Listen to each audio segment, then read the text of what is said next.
when people see this, they're gonna say, well, he really wasn't a nice guy. He may have been a tyrant. Well, that's because you never won anything. I wanted to win, but I wanted them to win and be a part of that as well.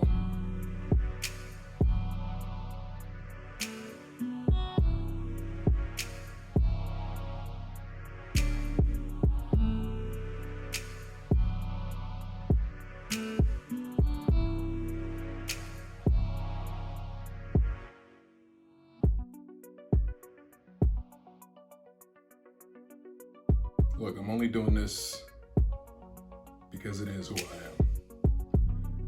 That's the way I played the game. That was my mentality. And if you don't want to play that way, then don't play that way. Break.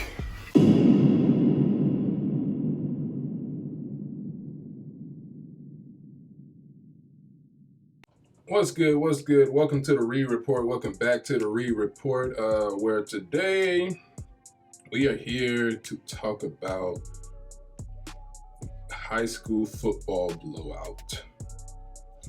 Morningside High School and Inglewood High School faced off in a matchup that was decided before the opening kickoff, according to this report by USA Today. The final score was 106 Inglewood, 0 Morningside. And Inglewood is being reprimanded for putting up these amount of points in this blowout. And I just wanted to give my quick thoughts on the situation, what I think about a high school scoring 106 points on another high school. Reading the story and seeing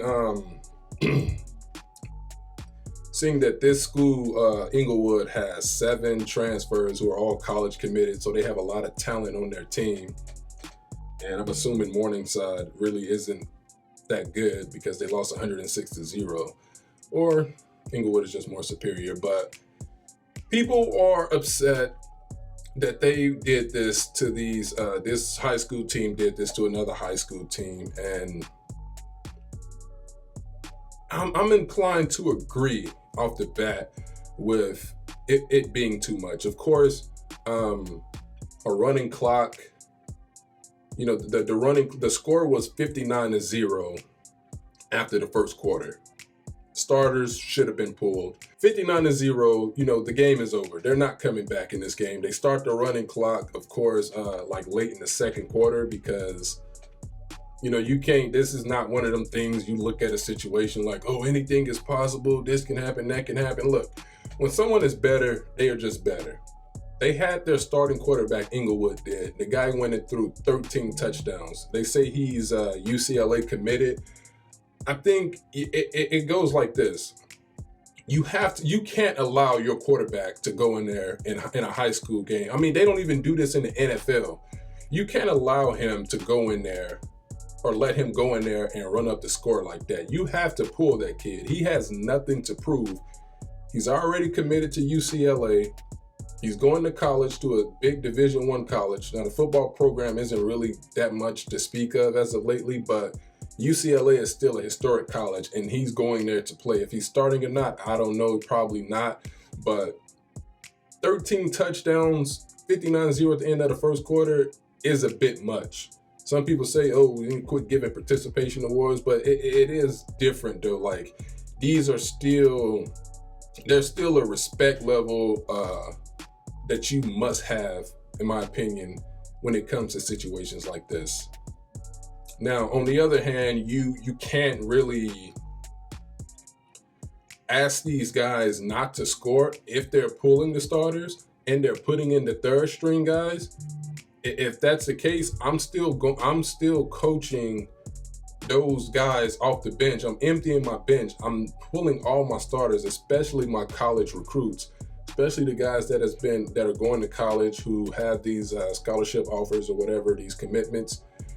But when they do pull the starters, you can't expect them not to score. They're going to run the ball, and because it's still a lot of game left. Because if you're going to do that, then you have to end the game, and you can't really do that you can't really just end the game like that, because, you know, me personally, I'll probably be asking for a refund because I'm not getting my money's worth. What I want to see after that is, if let's say it's my kid and my kid is on the side of getting beat down by this school and my kid is not really a starter, I want to see my kid get in there and play the game. If my kid was like, say, second or third string on the winning team, I want to see him get in there and play. So you can't just call the game, but if you are going to complain about them constantly scoring if the starters are pulled, which in this case it doesn't sound like they were, because no way your starting quarterback should have thrown 13 touchdown passes. No way he did that before it was his time to get pulled. So it looks like the guy played the entire game, but you can't ask those guys not to score if they bring in the third string or second string or whatever the case may be, because like you said, it was 59-0 at the end of the first quarter. You can't just end the game. And if I'm coaching, I'm not sending my guys in there just to run the ball and just punt the ball. I still want to see the other guys play. I'm bringing my bench mob off no matter what, and I'm telling them to go in there and play, and I'm telling the coach, hey, let's have a conversation.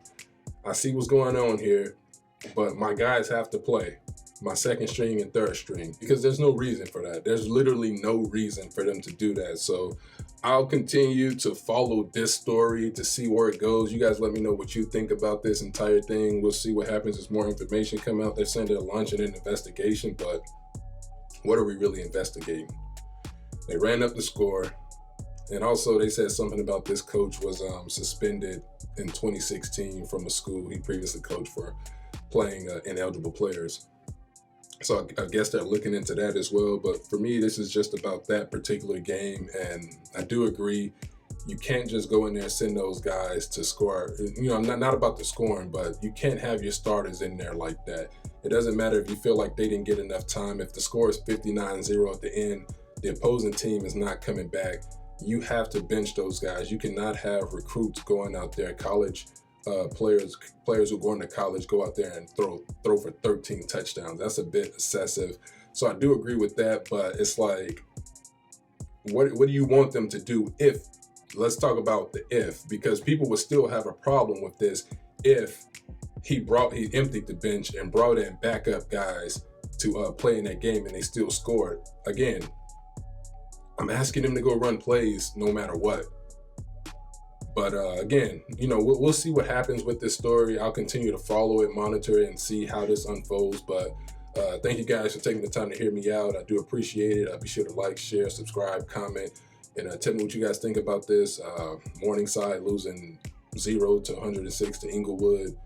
You know, what do you guys think? Was he wrong for leaving the starters in? Was it too much to have your starting quarterback throwing 13 touchdown passes? You guys let me know.